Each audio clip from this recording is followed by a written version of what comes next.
대공황의 시기에는 사람들의 집이 무너지지만 호황기에는 가정이 무너지는 경향이 있다. 집, 하우스고 가정은 홈이죠.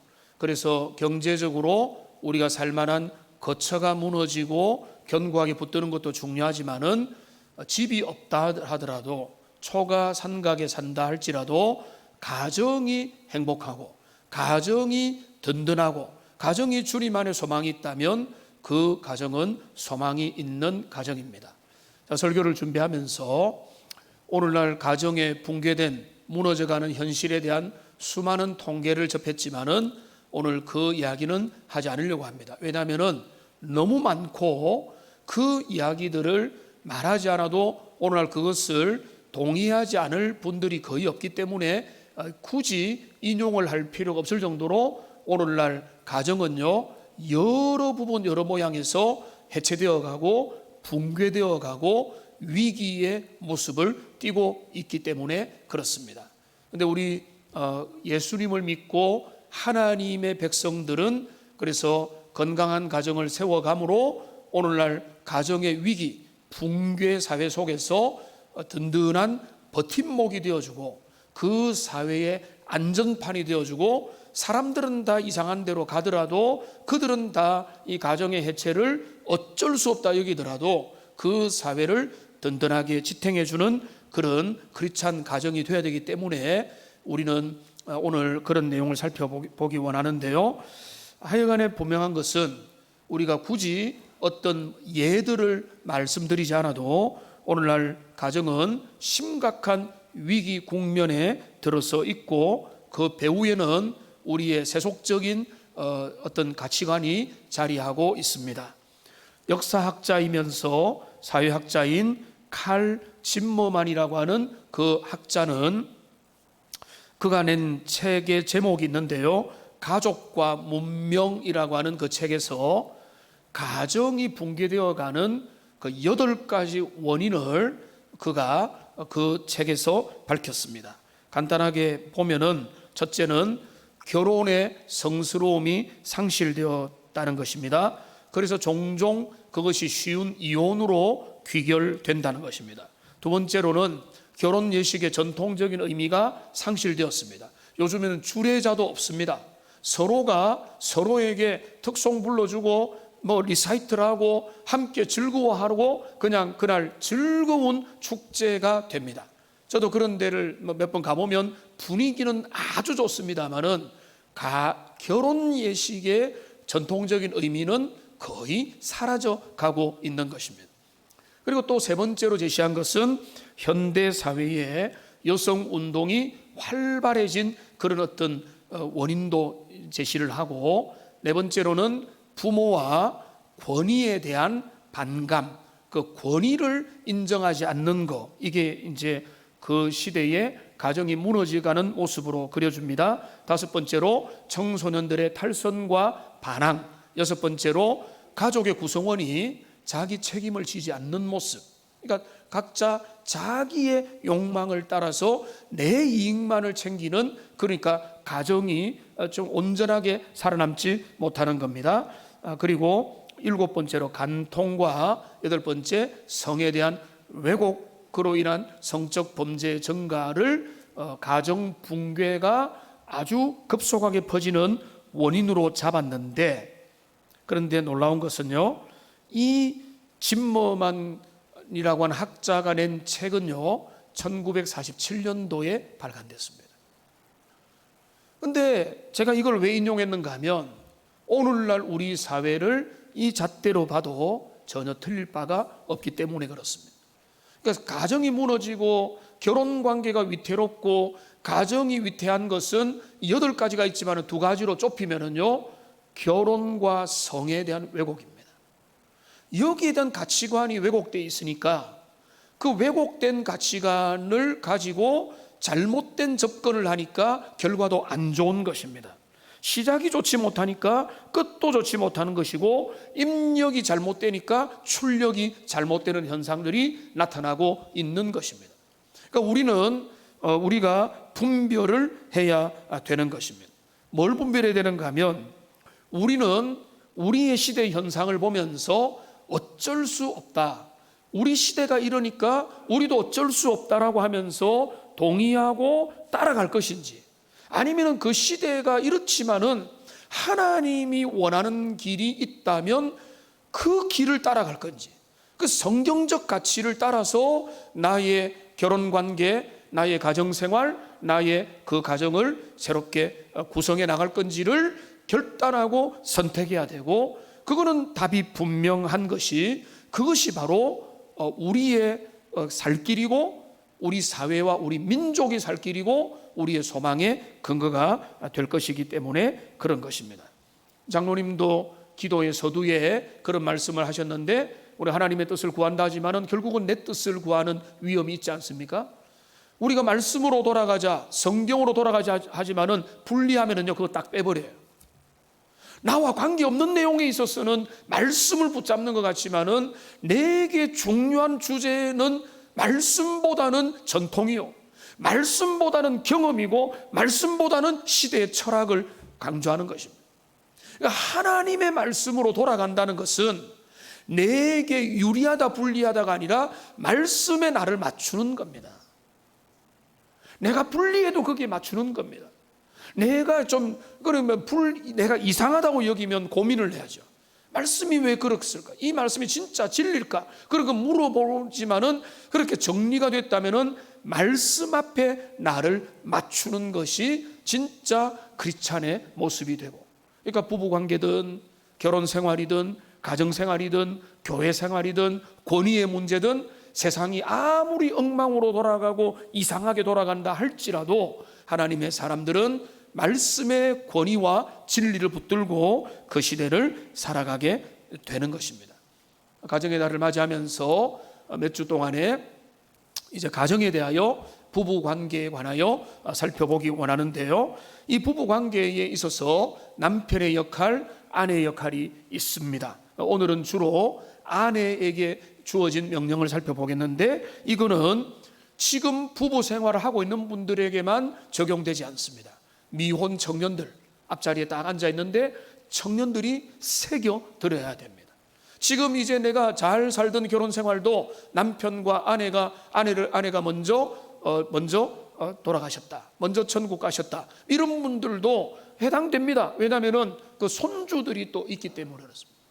손주들에게 옛날의 고리타분한 이야기를 들려주는 게 아니고 성경의 진리를 들려줘야죠. 나 때는 이렇고 옛날에는 뭐 지금 남녀가 어땠으며 남녀 칠세 부동석이었으며 연필 종부였다, 그 시대로 돌아가 있는 이런 이야기가 아니라 성경의 진리를 이야기하면은 그거는 세대를 관통할 수 있단 말이죠.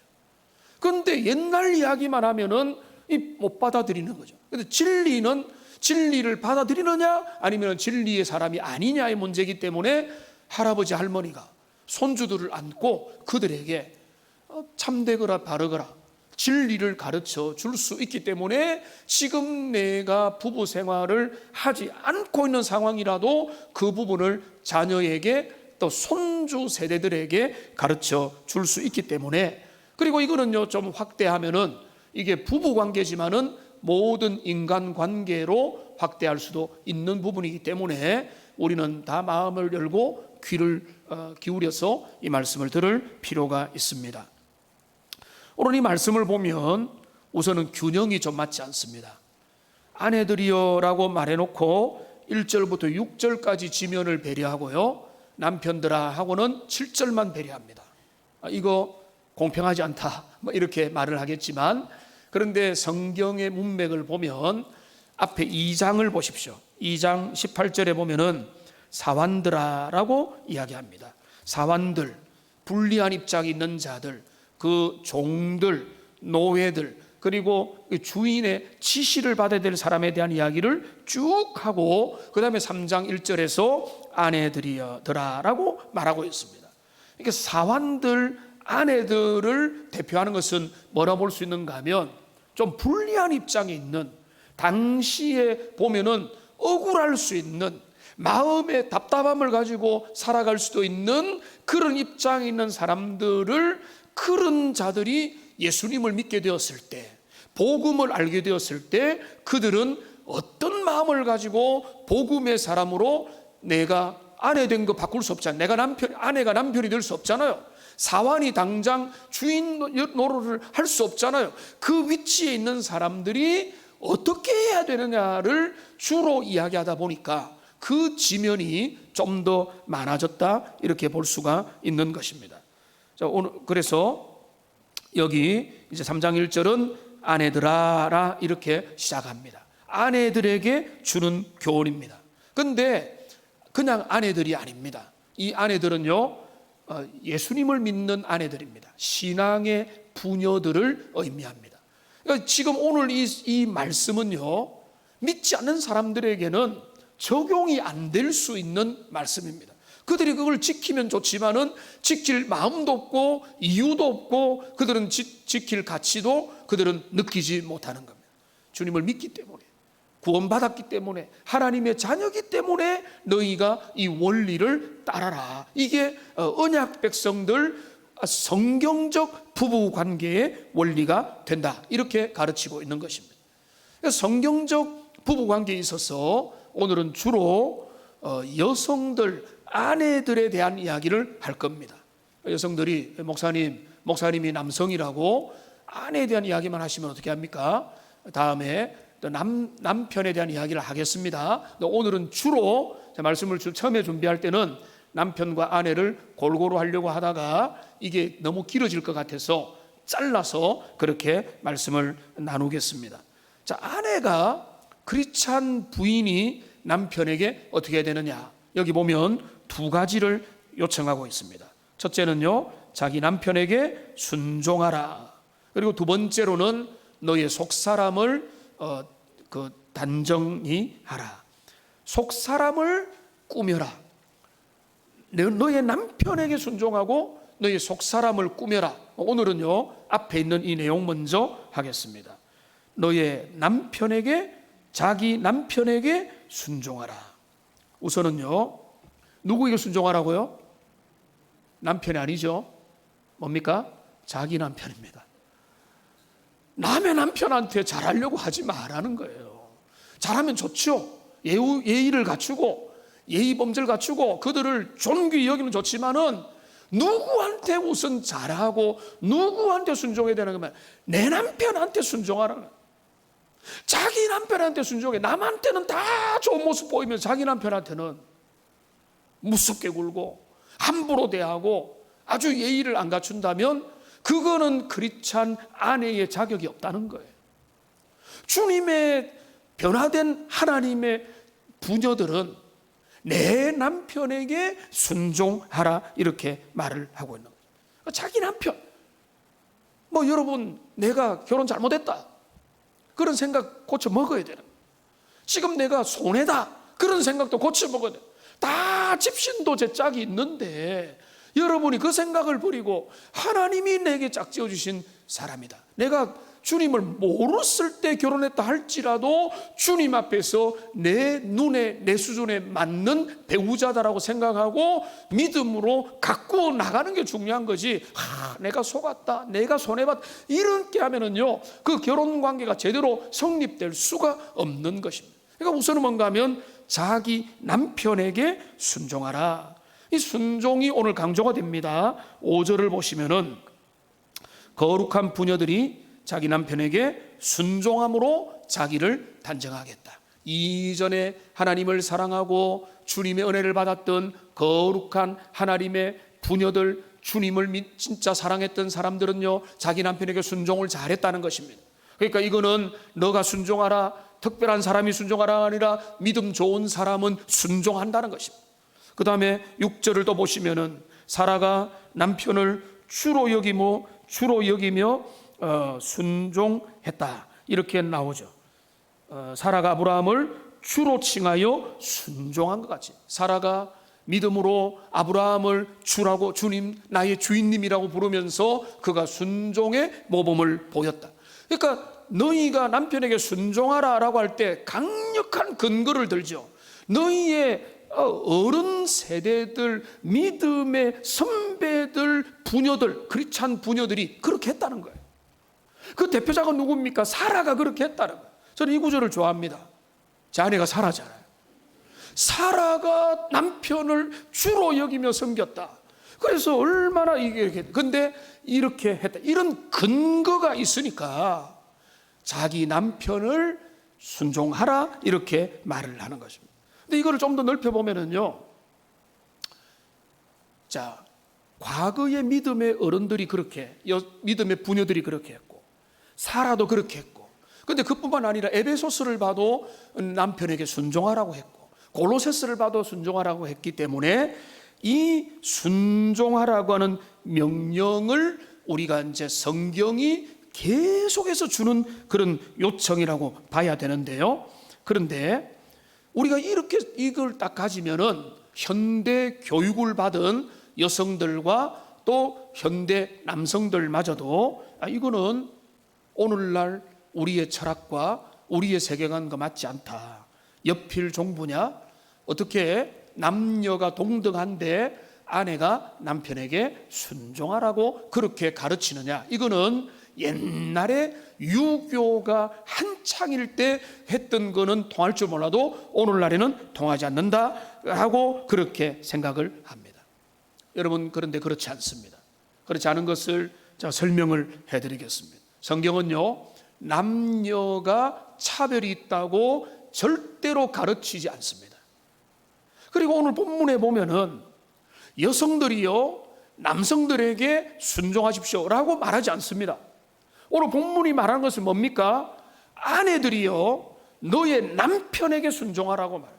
이거는 리더십의 문제고, 이거는 가정의 머리됨의 문제고, 주님의 통치의 문제로 이렇게 이야기하는 것이, 여성은 남성보다 열등하고 남성은 여성보다 우월하기 때문에 여성은 남성에게 말을 잘 들어야 된다라고 하는 관점이 아니라, 가정에서 남자와 여자가 부모를 떠나서 부부를 이룰 때는 이제는 어떤 관계 속으로 들어가는가 하면은 언약 관계로 들어가는데, 아내는 남편을 순종하는 관계로 가는. 그러니까 우리가 겹치는 부분은 있지만은 유교가 강조하는 어떤 그런 것들과 비슷한 것 같지만은 전혀 다른 차원에서 아내는 남편에게 순종함으로 가정의 질서를 세운다, 이렇게 되어 있는 것입니다.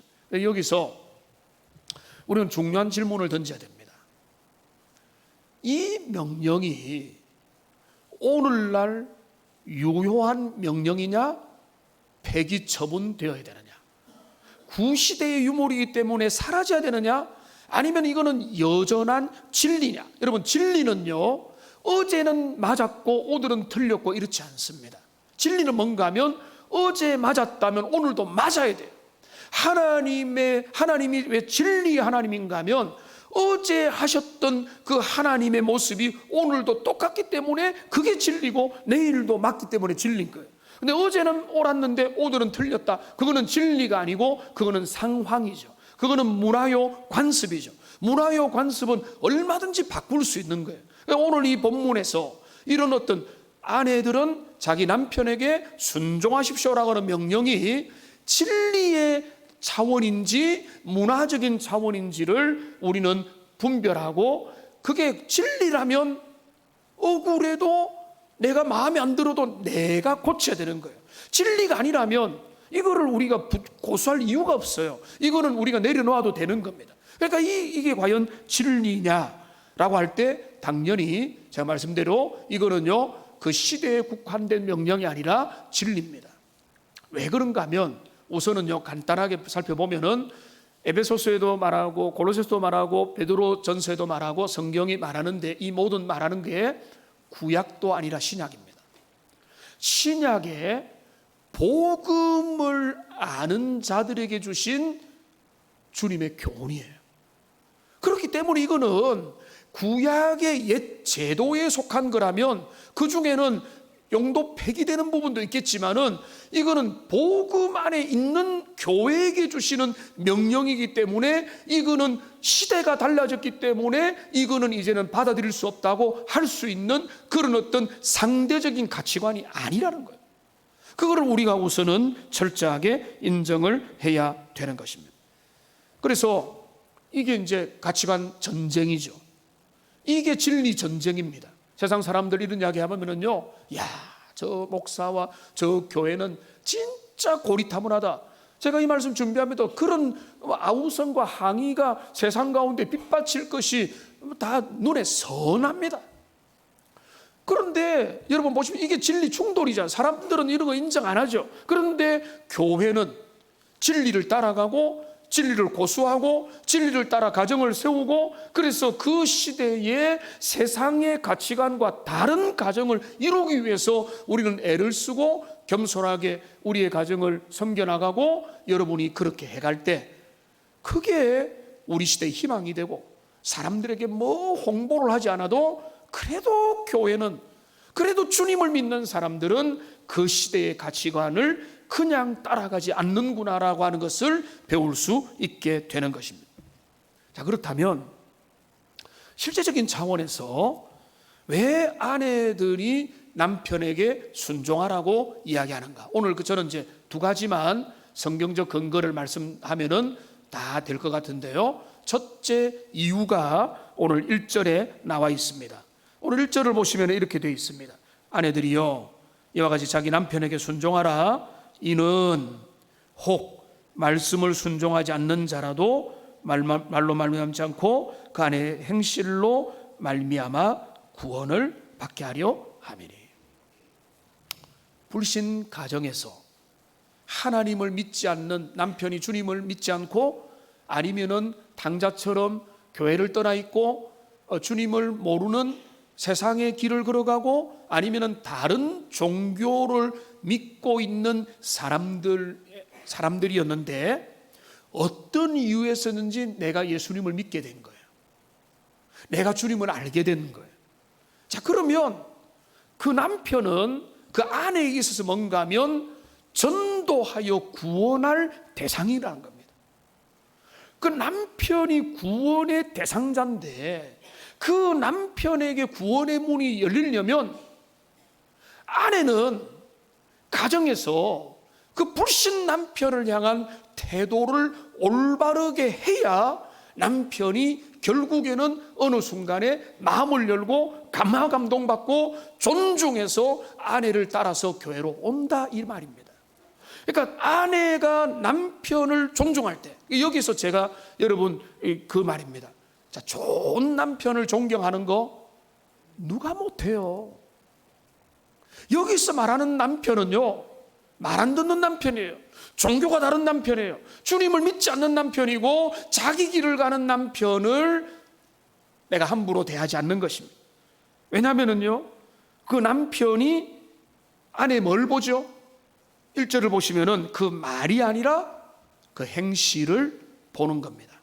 행실은요, 그의 모든 도덕생활 이걸 아니라 이걸 좁혀서 말하면 그 행실의 본질은 뭔가 하면 남편에게 어떻게 하느냐를 본다는 거예요. 예수님을 믿고 나더니만 남편은 진짜 모른 척하고 더 무시하고 당신 알아서 당신 삶을 살아라, 나는 내 삶이 있다라고 하고 뭐 아주 뭐 찬밥 신세고 애보다 못하고 애안견보다 못하고 이런 존재로 남편을 구박하고 쓴소리하고 잔소리하고 무시하고 교회 다니면서 신앙생활하면서 남편에게 더 잘못하는 그 모습을 보면은 남편, 불신 남편의 입장에서는 보면 어떻게 생각해요? 기가 안 차는 거죠. 저 사람은 교회를 다니기 시작하더니 더 이상해졌다라고 하지 않겠습니까? 자, 그러면은 그 남편의 마음문이 열리겠어요? 아니겠죠. 오히려 남편의 마음문이 확 닫혀버리는 거죠. 열렸던 마음도 닫혀버리고 내 아내를 교회 뺏겼고 아내는 지금 내게 대한 존중심도 없어졌다, 이렇게 여기면서 전도의 문이 완전히 막혀버리게 되는 것입니다. 그러니까 그거는 오늘날도 마찬가지예요. 오늘날도 이 아내가 가정에서 남편을 제대로 존중해 주지 아니하면은요, 남편은 설 자리를 잃어버리고 방황하게 되는 것입니다. 그래서 제가 어렸을 때도 실제로 그런 것을 가까이서 경험도 하고 했는데 여러분도 그런 경험 했을 겁니다. 어릴 때 보면은 교회에서 집회하다 보면은요, 한 번씩 술 취한 아저씨들이 교회 와가지고 큰 소리를 칩니다. 목사 나와라, 누구 나와라, 무슨 말입니까? 아내를 빼앗겨버렸다. 그런데 이제 신앙에 대한 교회 열심히 가는 건 좋은데 아마 그 아내가 그 남편을 좀 더 존중하고 더 귀하게 여기고 그 남편을 위한 애정과 존중을 제대로 발휘하지 못해서 그런 것 아닌가라고 하는 것을 생각하게 되는 것입니다. 그러니까 여기 특별히 이제 불신 남편에 대한 이야기인데요.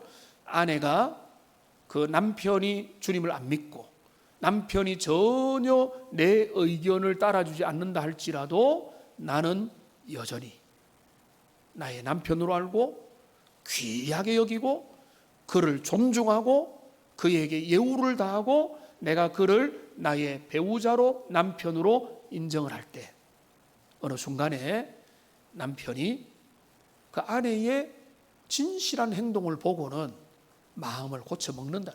정신 차리고 철들면 내 아내가 아내를 따라가야 되고 이렇게 된다는 거죠. 철들지 않으면 그렇게 안 되겠지만. 근데 여기 2절을 또 보세요. 여기 뭐라고 또 했습니까? 여기 너희의 두려워하며 정결한 행실을 봄이라. 너희의 두려워하며 정결한 행실을 본다는 말은 뭔가 하면 하나님을 두려워하며 그렇기 때문에 경건하게 살고자 하는 그 아내의 그 일관된 태도를 보면서 남편이 감동받고 마음의 변화를 열고 그래서 내가 내 아내 다니는 교회 모른 척하고 따라가야지 이렇게 되는 거예요. 그런데 남편 구박하고 잔소리하고 바가지 끌고 당신 남편에 대하여 아주 이렇게 몰아붙이게 되면 남편의 마음이 닫혀버리고 전도의 문이 닫혀버리게 된다는 것입니다. 이거는요 불신 남편에 대한 이야기만 그런 게 아니라 불신 가족에 대한 이야기도 똑같고 불신 이웃에 대한 것도 그래요. 여러분이 한 사람의 그 사람의 불신자를 주님께로 인도하려고 한다면 여러분 어떻게 됩니까? 여러분 원래도 잘해야 되고 그 사람 앞에서는 더 조심해야 되는 거예요. 더 그 사람의 입장을 배려하고 내 것을 챙기기보다는 손해보려고 하고 내가 좀 더 적극적으로 나서려고 하고 희생하고 헌신하고 봉사하려고 하지 않겠습니까? 그거를 이제 눈가림으로 하는 게 아니라 내가 일터에서나 나의 전도 대상자 앞에서 귀하게 여기고 내가 먼저 나설 때 옆에 있는 사람들이 그 모습을 보고는 야, 내가 저 사람이 믿는 하나님을 나도 믿고 싶다. 이렇게 되는데 그 정반대로 내가 거기서 내 실속 먼저 따지고 내 이익을 우선하고 내 밥그릇만 챙기기 원하고 내 것 하고 있는 그 사람 앞에서 누가 그 사람을 따라서 교회로 오고 전도가 되겠습니까? 여러분 교회 새가족이 와도 마찬가지입니다. 교회 새가족이 오면 그들이 뭘 보겠습니까? 오늘도 지금 예배 들어오기 한 5분 전에 갑자기 제 방으로 전화가 와서 전화하니까 도움교회가 어디냐고 오겠다고 오후 예배가 몇 시냐고 하길래 2시 반이라고 하니까 그분이 예전에 그 높이 올라가는 데 맞지 않으니까 요즘에 엘리베이터가 생겼습니다 하면서 오후에 오시라고 오면은 제하고 인사하자고 이렇게 했는데 새가족이 오면은 뭘 봅니까? 먼저는 앞에서 인도하고 말씀을 전하는 목사를 보겠죠. 그리고 목회자를 통해서 저분이 어떤 분인지 인상도 하고 나름대로 들을 만한지 평가를 하겠지만은 예배를 마치고 그리고 돌아가면 뭘 보겠습니까? 여러분의 모습을 보는 거예요. 여러분이 식당에 앉아서 식사하는 모습을 보고요. 주차장에서 여러분이 하는 모습을 보고 카페에서 모여가지고 대화하는 모습을 보는 거예요. 제가 듣고 정말로 속상했던 이야기는 어떤 분은요 교회 왔는데 본인을 아무도 안 챙겨주더라는 거예요. 좀 과장이겠죠. 목사님만 챙겨주더라면 이렇게 이야기하는데 그건 과장이겠지만은 오히려 줄 서서 기다리다가 떠밀려가지고 넘어질 뻔했다 이야기 듣고 너무나 민망했던 거예요. 그러니까 이분들에게는 하나님은 안 보입니다. 보이지 않는 하나님이 안 보이는데 신앙도 없는데 뭘 보겠습니까? 이분들은 뭘 보는가 하면 예수님을 믿는 저와 여러분을 보는 거예요. 믿는 사람들이 어떻게 돼요? 우리는 부족하지만은 그래도 먼저 믿었다면, 오래 믿었다면 나는 이 교회가 내 홈그라운드니까 나는 내 멋대로 할래. 여러분 그거는요 신앙인의 자세가 아니고 성숙한 자세가 아니에요. 연약한 자들을 배려하고 초신자들을 배려하고 부족한 자들 귀하게 여기면서 그분들을 중심으로 섬겨야죠. 우리가 지금 홈그라운드인데 그거는요 불신자와 같은 마음인 거예요. 겸손하게 부드럽게 우리가 겸손하게 믿는 사람 앞에도 그렇고 안 믿는 사람 앞에도 양심을 지키고 신자다운 삶을 살고 복음의 공적인 의미들을 감당할 때 옆에 있던 사람들이 저 사람을 가만히 보면서 하나님을 믿는다는 것은 그런 것이구나 라고 느끼면서 그들을 향한 전도의 문이 열린다는 거예요. 그러니까 우리가 여러분 한 사람을 주님 앞에 구원하는 게 얼마나 어렵습니까? 주님께 달려있지만은 그 주님께 달려있다는 말로 핑계대지 말고 주님께 달려있다는 그 말은 뭔가 하면 바로 여러분에게 달려있다. 여러분이 겸손하게 여러분이 주님 앞에 온전히 설 때 그렇게 여러분의 주변에 있는 이미 불신자들마저도 감동되어서 주님께로 오게 된다. 좀 더 좁혀서 다시 돌아오면은 왜 남편에게 순종해야 되느냐?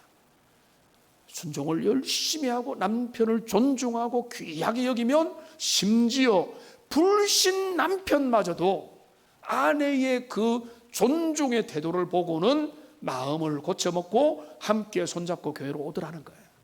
전도의 문을 열리기 위해서라도 너희는 너희 남편에게 귀하게 여기고 남편을 존중하고 사랑하고 그에 대한 너의 모습을 최선을 다해라 이겁니다. 두 번째이면서 중요한 이유가 있습니다. 첫 번째가 전도의 이유라면 두 번째는 훨씬 더 중요한 원리적인 이유가 있습니다.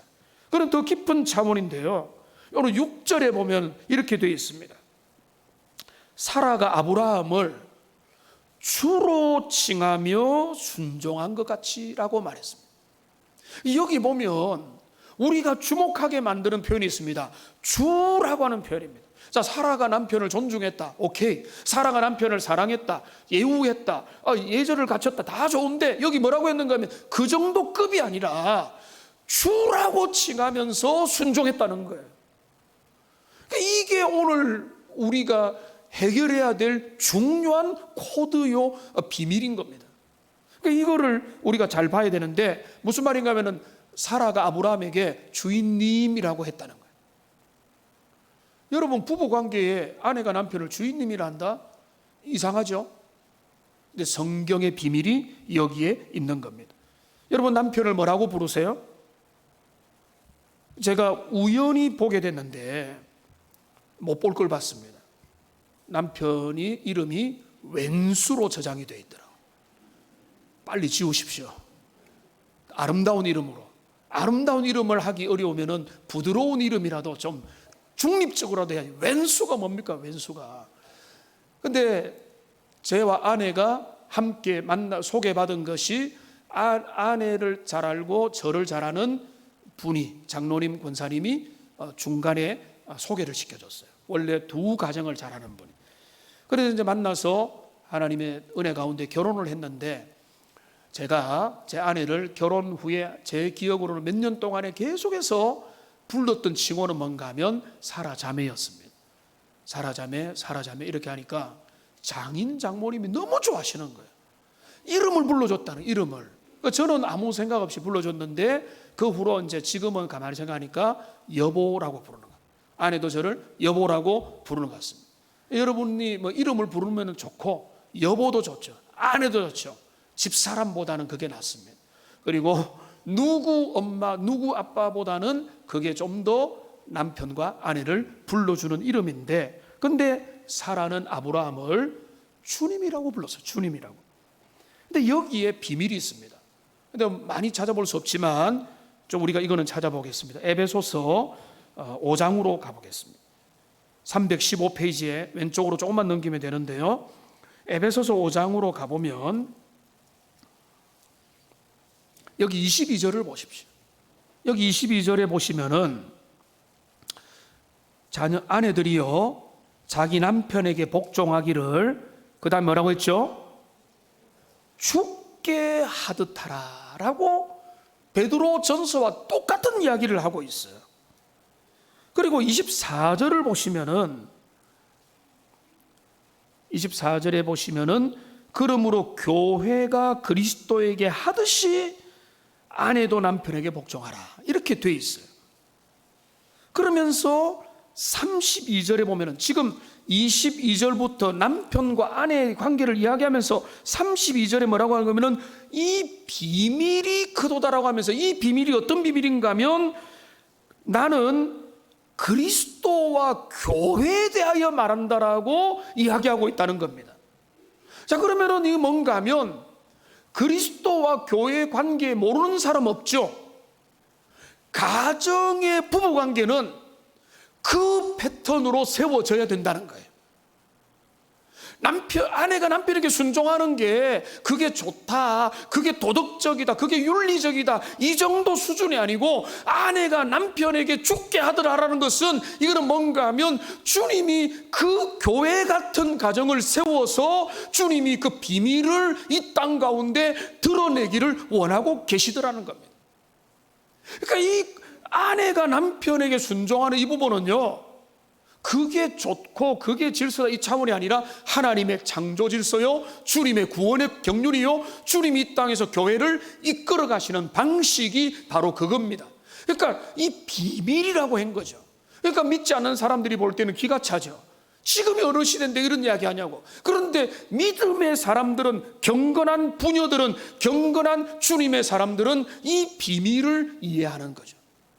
그러니까 이 결혼 관계는 두 사람이 그냥 좋아가지고 합이 맞아서 우리는 같이 신분도 맞고 직업도 맞고 뭔가 가능성이 있으니까 그냥 결혼하면 잘 살겠지, 이런 관점이 아니라 우리가 믿음으로 함께 가정을 세우고, 우리의 가정은 주님이신데 주님의 통치를 남편을 통하여 가정의 영적인 질서가 이어갈 수 있도록 한다. 나는 아내로서 경건하면 경건할수록, 주님의 마음을 깨달으면 깨달을수록 그거를 바라보면서 내가 내 남편을 앞장 세우고 남편의 권위를 인정하고, 중요한 결정할 때는 남편의 의사를 최종적으로 확인도 하면서 그런 영적인 권위를 인정하는 관계로 나는 가정을 세우거든. 이게 바로 뭔가 하면 교회가 그렇게 돼요.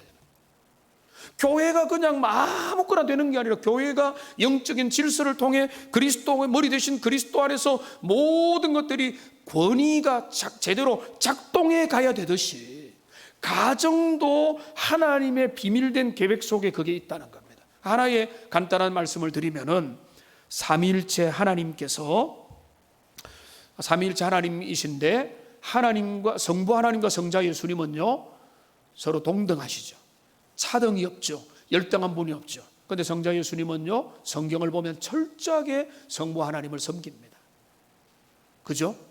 그게 문제가 됩니까? 어려움이 있습니까? 이상한 일입니까? 전혀 불편함이 없어요. 열등하지도 않고 부족하지도 않지만은 성자 예수님은 성부 하나님을 끊임없이 순종하고, 성령님은 성부와 성자에게 순종함으로 삼위일체 하나님이 아름다운 하나됨을 이루어 간다는 게 삼위일체의 비밀이거늘, 믿음의 성경적 부부관계에 있어서 하나님은요 솔직히 우리 시대에 안 맞다는 거 인정합니다. 제가 남성이기 때문에 약간 미안한 것도 인정합니다. 그런데 이 성경의 진리는 그런 차원이 아니고 하나님의 비밀이 이 가정의 제도 속에, 특별히 부부가 아내가 남편에게 순종하라고 하는 그 요청 속에 이 진리가 담겨져 있기 때문에 우리는 이것을 믿음의 결단으로 따라야 되는 거예요. 순종하라고 하니까 순종해, 이게 아니라 이게 비밀이고, 이게 하나님이 그렇게 가정을 세워가시고 교회를 세워가시고 주님이 이끌어 가신다는 것을 경건하게 깨달으면, 비밀을 깨달으면 깨달을수록 더 깊이 내게 주어진 남편을 귀하게 여기면서 나아갈 수가 있게 되는 것입니다. 자, 그러면서 이제 말씀을 좀 마무리해 가겠는데요, 에베소서 5장 33절 말씀을 화면을 보시고 같이 한번 읽어보겠습니다. 그러나 너희도 각각 자기 아내 사랑하기를 자신같이 하고 아내도 자기 남편을 존경하라. 여기 이상하죠? 제가 몇 년 전에도 이 설교를 핵심으로 한번 했는데, 자, 남편은 아내를 사랑하고 아내는 남편을 말하고요, 사랑해라 해야 되잖아요. 사랑이 아니라 존경이에요. 근데 이걸 쉽게 말하면은요, 남편을 사랑하기 원합니까? 존경하십시오. 남편을 존중하는 게 최고의 사랑법이에요. 어떤 전문가가 여러 남자들에게, 사업을 하는 남자들에게 물어봤어요. 여러분의 동료가 여러분을 사랑하기를 원합니까? 아니면은 존중하기를 원합니까? 그러면 100이면 100 모든 남자들은 웃으면서 이렇게 말을 했다는 거예요. 그들이 저를 사랑하든지 말든지 별로 상관이 없지만 그들이 나를 존중해 주면 좋겠다. 이게 남성들의 공통적 대답. 여성들도 마찬가지일 거예요. 근데 여러분, 머리됨의 본질은 뭔가 하면 아내가 남편을 존중할 때 남편은요, 자기 역할 제대로 합니다. 근데 아내가 남편에게 바가지 긁고 화내고 비난하고 저주하고 모른 척하고 냉담하면은요, 남편은요 마음의 문을 닫아버려요. 불신 남편은 교회로 오는 길이 멀어지는 것이고, 또 남편은 서로 불화의 관계가 깊어지는 것입니다. 그러니까 아내가 해야 될 제일 첫 번째, 그러니까 경건한 진짜 믿음의 아내들은 내가 열등해서, 내가 부족하기 때문에, 나는 힘이 없기 때문에 남편을 존중하고 순종하는 게 아니고, 나는 주님의 그 뜻 안에서 내 가정을 세워가기를 진짜 원하기 때문에 나는 하나님이 허락한 내 남편을 우리 가정의 머리로 여기고 귀하게 여기고 축복하고 힘내라고 하고, 당신은 할 수 있고 당신이 우리 가정의 가장이라고 계속 이야기하면서 그렇게 기도하고 사랑하고 존중해 줄 때, 그 남편은 또 자기 역할, 남편에게는 더 큰 역할이 주어져 있지만은 그거는 나중에 말씀드리고 그렇게 가게 되는 것입니다. 말씀을 정리하겠습니다. 여러분, 아내든 여성이든 그리고 남성이든 어떤 분이든지 오늘 원리는 분명합니다. 너의 남편에게 순종하라. 그것이 전도의 문을 여는 것이고, 그것이 모든 경건한 하나님의 사람들이 주님의 가정 설계의 비밀을 깨달아서 그렇게 가는 것이다. 이것이 오늘날 우리 시대에 새롭게 정립될 때에 이 혼탁한 가정 붕괴의 세상 가운데서 아름다운 가정으로 견고하게 세워져 갈 겁니다. 그런 가정을 세우기 위해서 우리 남성이든 여성이든 부부가 함께 열심히 하나님 앞에 경건한 성경적 부부관계를 실천해 나가는 하나님의 백성들 다 되시기를 주님의 이름으로 축복합니다. 우리 기도하겠습니다.